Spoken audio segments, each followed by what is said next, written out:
मोहब्बत कौन करता है, सियासत कौन करता है,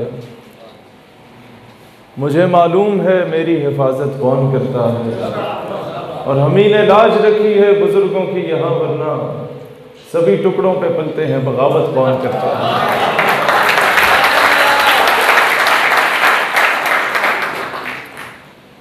मैं अपने शेर चौधरी हसीब साहब की वो नज़म जो सुना रहे थे राहत इंदूरी की, मुकम्मल करना चाहता हूँ, क्योंकि ये आज से 5 साल पहले अमरीकी सफारत खाने में जब मेरा खिताब था तो मुझे यह एज़ाज़ हासिल हुआ कि मैं उनके सफ़ीर और उनकी पूरी काबीना के सामने नामूस रिसालत का दिफा करने वाला पहला पाकिस्तानी हूँ अल्हम्दुलिल्लाह। उस वक़्त पूरी तकरीर जब मैंने अंग्रेज़ी में की तो जब बात नामूस रिसालत की आई थी तो मैंने कहा उनकी तरफ मुखातिब करके कि dear excellency, let me to express the extent of my views in my national language because your bloody English linguistic can not absorb my emotions.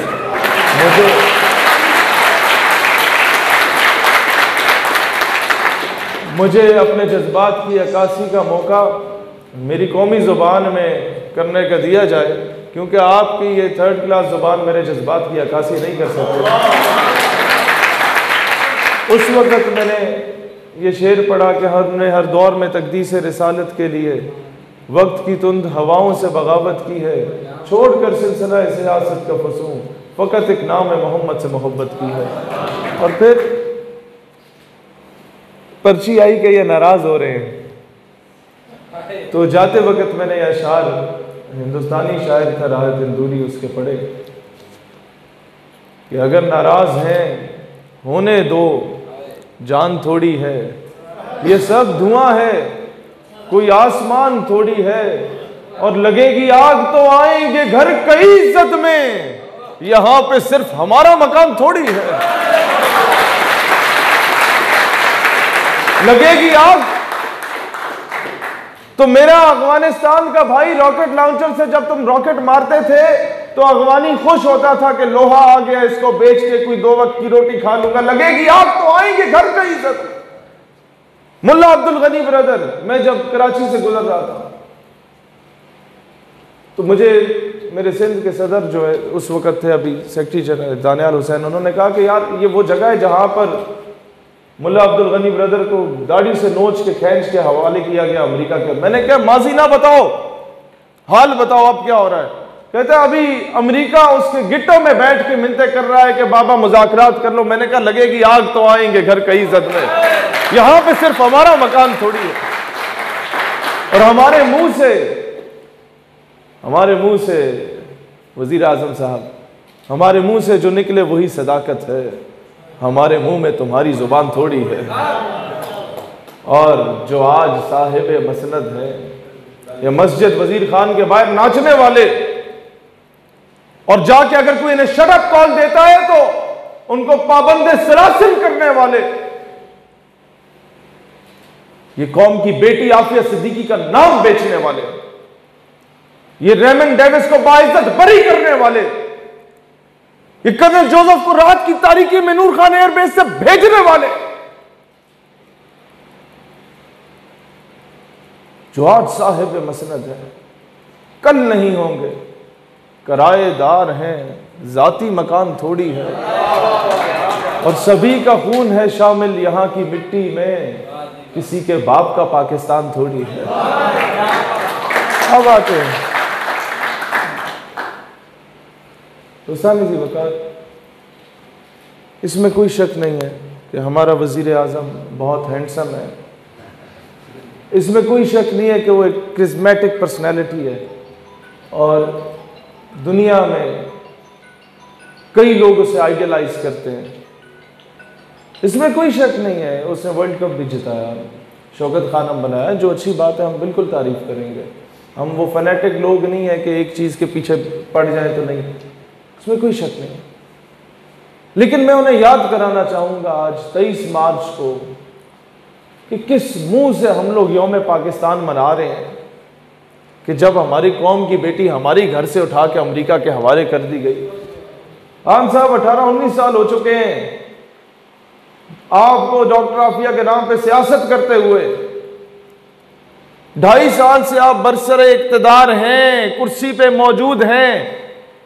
आपने इन 2.5 सालों में एक मर्तबा भी कौम की बेटी का नाम अमेरिका के सामने जाके नहीं लिया, तो फिर हमें कहने पे मजबूर होते हैं ना जनाब कि कुर्सी है तुम्हारी ये जनाजा तो नहीं है, कुर्सी है तुम्हारी ये जनाजा तो नहीं है, कुछ कर नहीं सकते तो उतर क्यों नहीं जाते। अल्लाह वतन को जो मेरे लूट रहे हैं ये देश के गद्दार हैं, मर क्यों नहीं जाते। मैं आता हूँ आपको दो कौमी नजरिया क्या चीज़ है। हमारा एक फौजी था इंडिया में, दौरान जंग बॉर्डर क्रॉस कर गया तो उसे गोली लग गई, तो वो जख्मी हुआ। तो ये अक़वाम मुत्तहिदा के रूल्स हैं कि कोई भी आपका दूसरे मुल्क का अगर फौजी आपके मुल्क में जख्मी हो जाता है तो सबसे पहले आपने उसे फर्स्ट मेडिकल एड देनी होती है, जिस तरीके से हमने अभिनंदन को चाय पिलाई थी।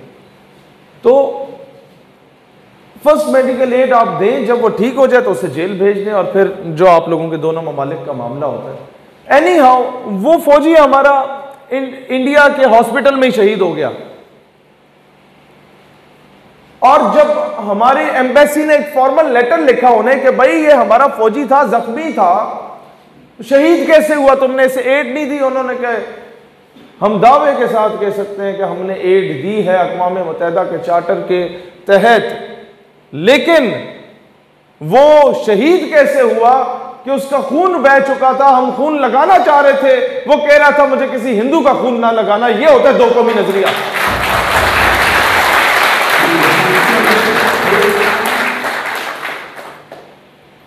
GHQ में 6 सितंबर की तकरीब थी। एक पठान माँ को बुलाया गया कि तुम्हारा बेटा शहीद हो गया है, तुम्हारे क्या तासुरात है। मैं सोच रहा था अब ये बूढ़ी माँ आएगी रोएगी कि बेटा बड़ा याद आता है और पता नहीं मेरे दिन किस तरह गुजरेंगे। आफरीन है उस पठान माँ पे, बजाय इसके कि वो आके रोए कि मेरी ईदें किस तरह गुजरेंगी, वो आके कहती है वतन अचर खपमशे, वतन परेशान ना हो, पठान माए जिंदा है अपने बच्चों को तुझ पे कुर्बान करने के लिए। आपके थोड़े से फासले पे चविंडा है यार। यहां की माए बहनें खाइयां बेलचे उठा के हिंदुस्तानी बॉर्डर पे चल दौड़ी थी। यहां की माए बहनें अपने बेटों को जिस्म पे बम बंधवा के, जब कहा गया जी इंडिया के टैंक्स बहुत ज्यादा हैं, पूरी रोज हैं, पूरी कॉलम्स हैं उनके, जनाब टैंक्स पे टैंक्स आ रहे हैं, हमारे पास इतना उस वक्त असला मौजूद नहीं, इतना एमुनेशन नहीं है, इतनी टेक्नोलॉजी नहीं है। तो तब जाके समझ आई कि नहीं यार हमारे पास सीने मौजूद हैं, सीनों पे बम बांध के उन टैंकों पे कूद पड़े। तब जाके समझ आई है जो कहते हैं technology technology technology. No doubt technology में आपको बेहतर होना चाहिए, नो डाउट साइंस में आपको बेहतर होना चाहिए, लेकिन ये याद रखना अल्लाह को पामर्दी है, मोमिन पे भरोसा, इब्लीस को यूरोप की मशीनों का सहारा। काफिर है तो शमशीर पे करता है भरोसा, वो टैंकों पे, मोमिन है तो बेतैक भी लड़ता है सिपाही। मैं आपको एक एग्जांपल देता हूं। मुल्ला उमर, उनके पास सऊदी ग्रैंड मुफ्ती को भेजा गया अमेरिका की जानिब से कि जनाब, ग्रैंड मुफ्ती कई होते हैं उनमें से एक भेज दिया गया। उसे कहा कि तुम इसे बताओ कि कोई मसलिहत भी चीज़ होती है भाईजान, आप गुजारा करें, आपके भी बंदे शहीद हो रहे हैं, वहाँ फौजी अमेरिका के भी मर रहे हैं, कोलैटरल डैमेज भी हो रहा है, ले दे के आप अपना छोटा मोटा निज़ाम कायम करें और जमहूरी निज़ाम में ही हम आपको स्टेबल कर लेंगे। मुल्ला उमर ने अव्वल तो सऊदी ग्रैंड मुफ्ती को, एक बड़ा आलिम दीन था, उसे ज़मीन पर ही अपने साथ नीचे बिठाया, कोई सोफ़ा वगैरह ऑफ़र नहीं किया, और उसके बाद उसकी पूरी बात सुनी और 2 जुमलों में जवाब दिया, जिसके बाद सऊदी ग्रैंड मुफ्ती साहब जो थे वो सारी ज़िंदगी निदामत के मारे कभी सर उठा के नहीं चल सके।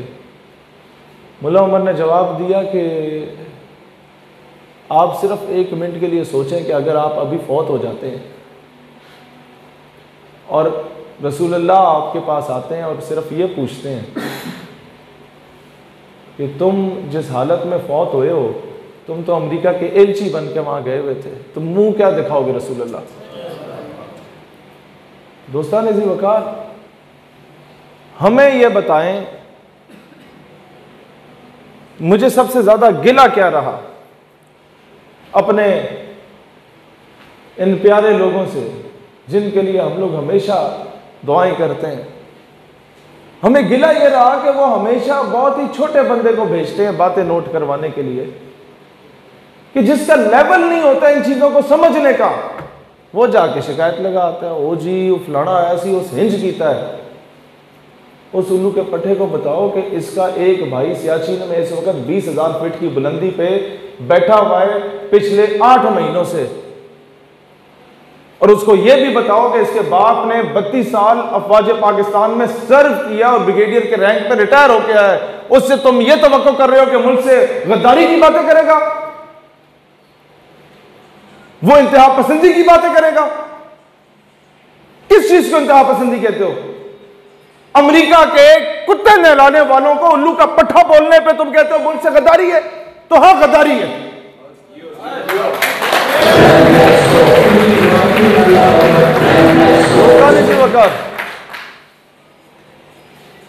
ये बात याद रखिएगा, पाकिस्तान अमन समोताज हो रहा है जी, अच्छा सबोताज हो गया, अच्छा पाकिस्तान का नुकसान कोई नहीं होगा। क्यों नहीं होगा? क्योंकि एटमी कुव्वत जो है ना उसे खत्म किया जा सकता है, सूबों को भी तोड़ा जा सकता है, अफवाज को भी तकसीम किया जा सकता है, बड़े से बड़ी सुपर पावर्स को तोड़ा जा सकता है, लेकिन पाकिस्तान एक नजरिए का नाम है और नजरिए को कभी शिकस्त नहीं दी जा सकती। ये कौन सा नजरिया है? इसको बनाने वाले लोग कौन थे? दोस्तान जी वकार, इसको बनाने वाले लोग वो थे कि एक बूढ़ा बाप अपनी जवान बेटी के साथ जा रहा था और उसके हाथ बांध दिए गए, उसके सामने उसकी बेटी को बरहना करके उसके साथ ज्यादती की गई और उसकी छाती काट के उसकी बेटी को बाप की गोद में फेंक दिया गया। वो आखिरी सांसें ले रही थी और कह रही थी, अब्बा पाकिस्तान को मेरा सलाम कहना। उस बेटी का कर्ज है आज हम लोगों पे, उस टिकटी का कर्ज है हम लोगों पे कि जब वो रेल कार में एक बुजुर्ग सफर कर रहा था और रो पड़ा कि जनाब टिकटी साहब मेरे पास टिकट के पैसे नहीं है। उसने कहा पैसे कैसे नहीं है? मुल्क को बने जुमा 8 दिन हुए हैं, मुल्क कर्जों में मुब्तला हो जाएगा। चलो ठीक है, आपके पास पैसे नहीं, आप बैठो। टिकटी जिसे कंडक्टर कहा जाता है, उसने कहा मैं अपनी जेब से सरकारी खजाने में पैसे जमा कराऊंगा आपकी जानिब से। ये होती है पाकिस्तानियत। कुदरतुल्लाह शहाबनामा में लिखता है कि हम लोग जब वो सेक्रेटरी ब्यूरोक्रेट था, कश्मीर में पोस्टेड था, तो कहता है हम वहां से गुजर रहे थे आफ्टर पार्टीशन, तो कहता है बुजुर्ग कपड़े फटे हुए हैं उसके, अपनी बेगम बुजुर्ग बेगम के साथ जा रहा था, तो मैंने उसे अपनी जीप में बैठाया उन दोनों को, और दोनों ने बोरी लादी हुई थी। हमने कहा जा रहे हो? कहते हैं जी महकमा माल का कोई दफ्तर सुना खुला है, इधर उधर जा रहे। तो हमने कहा बुजुर्गों शर्म नहीं आती? पाकिस्तान अभी बना और आप जाके फिर कर्जे लेंगे। सिर्फ आपके कपड़े नहीं फटे, आधे मुल्क के लोगों के कपड़े फटे हुए हैं, गुजारा कैसे करेंगे वो? बस करो इस तरीके से गुजारा जिस तरह वो लोग कर रहे हैं। कहता उसके जवाब ने मुझे शर्मिंदा कर दिया। वो बुजुर्ग जिसने 2-3 दिन से खाना नहीं खाया था, जिसके कपड़े फटे हुए थे, उसने कहा नहीं जी नहीं, मैं इसलिए नहीं जा रहा। वो असल में ये जो 2 बोरियां उठाई हुई हैं, ये सोने हीरे जवाहरात भरे हुए हैं, इसके अंदर जो लोग शहीद हुए थे उनके हमने इकट्ठे किए कि महकमा माल में दे दें, मुल्क का खजाना बेहतर हो जाए। ये होती है पाकिस्तानियत। हिसाने जी वकार, उन लोगों के साथ जुल्म किया गया। पाकिस्तान के कर्जे बड़े आराम से उतारे जा सकते हैं। पाकिस्तान आज बैरूनी ममालिक को आंखें क्यों नहीं दिखा सकता? उसकी वजह मैं आपको बताता हूं। कर्जा कितनी गंदी चीज होती है। हिसाने जी वकार, मैं अगर एक पिंड के चौधरी से 2 करोड़ रुपए का मकरूज हूं ना, और पिंड का चौधरी किसी बहन के घर पे कब्जा कर लेता है, तो मैं पिंड के चौधरी को जाके ये बोलूंगा, चौधरी साहब मैं तोड़ा नौकर हाँ, मैं तोड़े प्यो का भी नौकर हाँ, तोड़े आने वाली नस्लों का भी नौकर होवांगा। तोड़ी बड़ी मेहरबानी होसी अगर तुसी इस घर का कब्जा छोड़ दो ना, भी छोड़े तो कोई गल नहीं। लेकिन अगर मैं मकरूज नहीं होऊंगा तो जाके लात मार के उसे गिरबान से पकड़ के बाहर निकल, दफा हो पाए। आज पाकिस्तान के हुक्मरानों का हाल क्या है कि वो यही कहते हैं कि चौधरी साहब तुसी अगर थोड़ा जिहा हिंदुस्तान नू अर्ज करो कि कश्मीर दे मसले ते बातचीत हो, जे ना भी करो तो कोई गल नहीं। इसकी वजह क्या है? आप लोगों ने किन लोगों को चुना? अभी नहीं, I am not talking about Imran Khan only. Musharraf की बात करो, नवाज शरीफ की बात करो, जरदारी की बात, मैं सबकी बात आपके सामने रखता हूं, सबको इसी कटहरे में ला के बिठाओ। और ये एक मुख्तसर सा लतीफा है, इसको अगर आप लोगों ने समझ लिया, इस पे अमल कर लिया, शायद हंसी आपको इस लतीफे पर ना आए, लेकिन अगर समझ गए तो आने वाली नस्लें संवर जाएंगी। चांद पे एक स्पेसशिप जा रही थी, उस स्पेसशिप में 6-7 साइंसदान थे और एक टेरी नाम का कुत्ता भी मौजूद था। तो जब यह खबर दुनिया में लीक आउट होती है कि स्पेसशिप चांद पे जा रही है, उसमें साइंसदान भी जा रहे हैं और एक कुत्ता भी जा रहा है, तो पूरी दुनिया में जश्न मनाया गया कि साइंस तरक्की कर रही है। यह खबर जब ये लइया भकर आपके साउथ पंजाब के एक बाबे तक पहुंची तो उसने कहा अल्लाह करे गर्क हो जाए, तबाह हो जाए, चंद तना पहुंचा। लोगों ने कहा बाबा जी वो स्पेसशिप तो हड्डी है।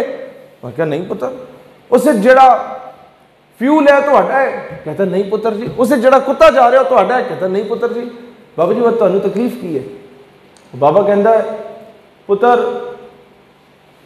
स्पेसशिप अगर चंद पे पहुंच जाती है और चांद की अपनी मखलूक पहले से मौजूद होती है तो 100 मरतबा खुदा न खास्ता वो मखलूक जो चांद की अपनी मखलूक है, वो इस जमीन की मखलूक को जब खुशामदीद कहने आई होगी स्पेसशिप के बाहर, और उस स्पेसशिप से साइंसदान की जगह अगर पहले कुत्ता बाहर आ जाता है तो कहीं चांद की मखलूक यह ना समझे कि जमीन की मखलूक ऐसी होती है, क्योंकि वो कुत्ता चांद पे जमीन की नुमाइंदगी कर रहा था।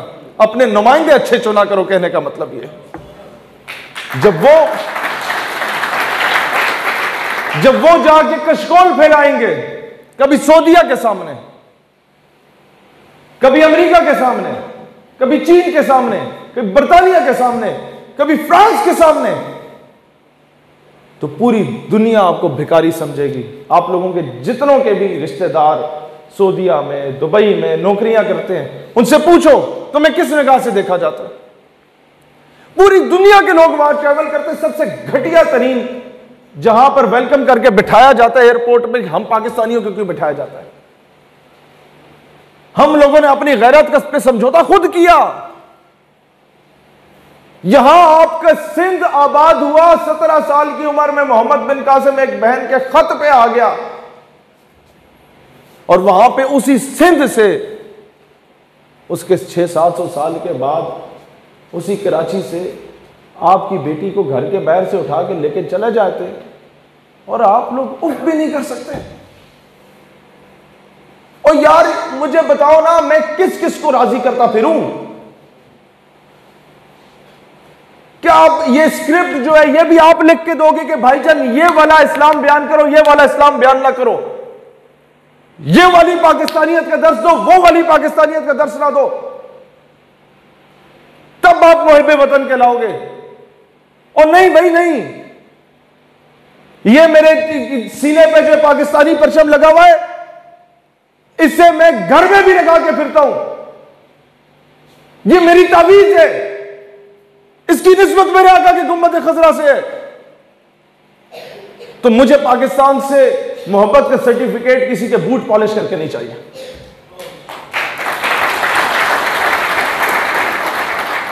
मेरे भाई ने कहा नजरियाती तहफ्फुज, ज्योग्राफिकल बाउंड्रीज का तहफ्फुज मेरा भाई भी कर रहा है, मेरा बाप भी कर रहा है, मेरे दादे का भाई 65-71 की जंग लड़ा, मेरा नाना 65-71 की जंग लड़ा, अब्बा जी का कजन 3 साल इंडियन जेल में रहा, मेरी खाला आर्मी ऑफिसर लेफ्टिनेंट कर्नल वो वाहिद खातून जिसकी पूरी टांग शहीद होगी धमाके में। मैं किस किस चीज की तुम लोगों के सामने आके बताऊं? ये अपनी मुल्क से वफादारी दिखाने के लिए मुझे यह बताना पड़ेगा? क्या मुल्क से वफादारी के लिए इतना काफी नहीं है कि आज हिंदुस्तानी मीडिया मुझे दहशतगर्द कहता है? क्या मुल्क से वफादारी के लिए इतना काफी नहीं है लेकिन मसला क्या है, आज मुल्क की वफादारी सिर्फ इन अंग्रेजों के कुत्ते नहलाने वालों के बूट पॉलिश करने से मुंसलिक कर दी गई है, जो कभी आपको नवाज शरीफ की सूरत में मिलेगा, कभी इमरान की सूरत में मिलेगा, कभी जरदानियों की सूरत में मिलेगा। अपनी वफादारियां तब्दील करो, अपनी वफादारियां रियासत के साथ रखो, पाकिस्तान के साथ रखो। और रियासत से भी कहता हूं कि रियासत मां होती है भाईजान। मां अगर मुझे मस्जिद के तकद्दुस पर FIR काट के दे देती है, तो वही मां जो है वो इस्लामाबाद, कराची और लाहौर की सड़कों पर नंगा नाच करने वालों पे भी FIR काट के दिखाए ना। ये मां का दोहरा मेयार मुहिब्बे वतन लोगों के लिए और गद्दारे वतन के लिए अलग अलग क्यों है? ये मां का दोहरा मेयार इस्लाम पसंद कुव्वतों और एंटी इस्लामिक कुव्वतों के लिए क्यों है? ये सवाल करना गद्दारी नहीं है। मुझे बताओ ना, हम लोग तो वो हैं कि जब बलूचिस्तान में पाकिस्तान का परचम उठाना जुर्म समझा जाता था, इस हद तक इंडियन इन्फ्लुएंस हो चुका था, इस हद तक इंडिया ने पैसा फेंक दिया था। I was the first one जिसने डेरा बुगटी में 2015 में 5-7 हज़ार लोगों का जलसा करके पाकिस्तानी परचम लहराया था। I was the first one जिसने 14 अगस्त 2015 को बलोचों और पश्तूनों को एक प्लेटफॉर्म पे इकट्ठा करके पाकिस्तान के परचम के साए तले कोयटा में 10 साल के बाद जश्न आज़ादी की रैली निकली थी। अब मैं तुम लोगों से आके पाकिस्तान से वफादारी के सर्टिफिकेट लूंगा? ये मैं अपनी बात नहीं कर रहा, इन सब की बात कर रहा हूं। नहीं चाहिए भाईजान वफादारी के सर्टिफिकेट, हम तुमसे बड़े वफादार हैं। क्यों? क्योंकि जो आके रिपोर्टें लिखते हैं तुम तनख्वाह लेते हो, हम बगैर तनख्वाहों के शहादतें देने वाले सिपाही हैं इस मुल्क में।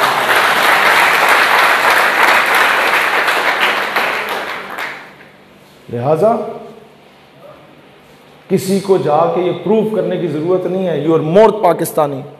मैं महाजिरों से कहता हूं, कराची वालों से भी, कि भाईजान at the time of partition तुम अपना जान, माल, इज्जत, आबरू, तन, मन, धन सब कुछ कुर्बान करके आए,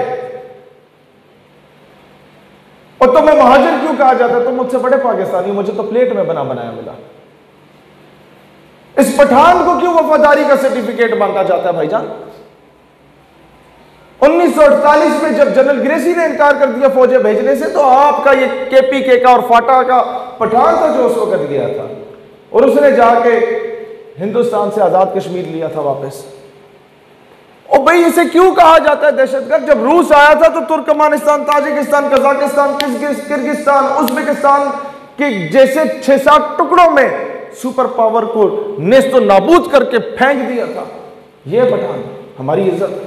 ये कब पाकिस्तान मुस्तहकम होगा? 23 मार्च को मैं आपसे कहता हूं, पाकिस्तान मेरा भाई उस दिन मुस्तहकम होगा जब आपके इस नारोवाल, चवेंडे, डस्के, सियालकोट में कोई दिहाड़ीदार मजदूर तुम्हें पठान नजर आए ना, तो उस पर लतीफा ना कसो, उसे जाके सीने से लगाओ, पाकिस्तान मुस्तहकम होगा।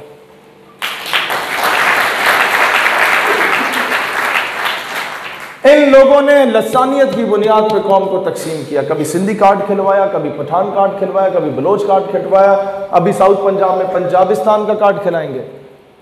हम किसी इस्तान को नहीं मानते, हम सिर्फ इस्लाम और पाकिस्तान को मानते हैं, इसके अलावा हमारी कोई पहचान नहीं है। अल्लाह ताला दीन इस्लाम और वतन अजीज पाकिस्तान का हामी और नासिर हो। पाकिस्तान जिंदाबाद का नारा जब भी लगता है मुझे खुशी होती है, लेकिन इससे लिबरल को कोई तकलीफ नहीं होती। तकलीफ इस नारे से होगी, पाकिस्तान का मतलब क्या। बहुत शुक्रिया, जज़ाकल्लाह खैर।